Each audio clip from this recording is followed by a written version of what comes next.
From CNN Center Atlanta, this is Headline News. I'm David Goodnow. An Arctic cold front has much of the United States locked in its grasp. Minnesota had the lowest temperatures in the nation Friday, but the frigid weather's moving east.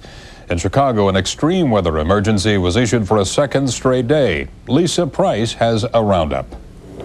From north to south to east to west, a bitter blast of Arctic air leaves much of the nation seeking shelter from the cold. I walk 2 blocks. I recommend a 2-block minimum and duck inside a building. Grab some heat where you can. I got on 2 layers of everything. I even borrowed 2 scarves from my husband. A record 60 below forces Minneapolis public schools to close. Across the state, 750,000 students get the day off. And temperatures like 67 below zero, it's dangerous for particularly small children to be standing on street corners. In Chicago, where the mayor has declared a weather emergency, attendance for students optional. Keep moving, don't stop. I kept my kids at home. The only reason I'm out here, because I knew a lot of parents wasn't going to keep their kids home, and we have to go out because the schools is open. Temperatures of -15 blowing across the Windy City made getting to work and even getting your breath a challenge. And in the Texas town of Austin, Lone Star natives get a chilling taste of freezing temperatures.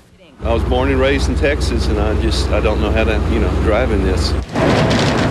And in Washington, D.C., many federal workers took an optional day off as more snow blanketed the nation's capital.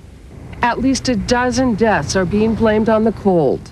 While many in the Midwest are scurrying to prepare for what promises to be a very long weekend, one famous legend suggests it might not be a bad idea to prepare for what could be an even longer winter. When I looked at the ground, my shadow I found. When my shadow I see, 6 more weeks of winter there will be.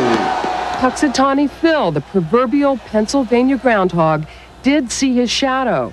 A traditional proclamation that 6 more weeks of winter could be on the way. Lisa Price for CNN, Chicago.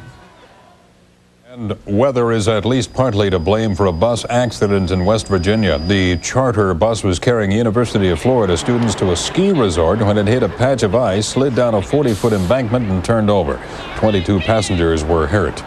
Some passengers say the bus driver had problems with the brakes even before he hit the ice. Gene Kelly is being remembered for his athletic grace and charm on the silver screen. I'm singing in the rain, just singing in the rain. What a glorious feeling, I'm happy again. The actor, director, dancer, and choreographer died in his sleep Friday at his Beverly Hills home.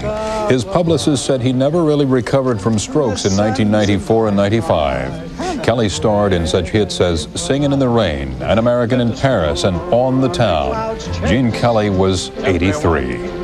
From the place, come on with the rain. Coming up in consumer news, the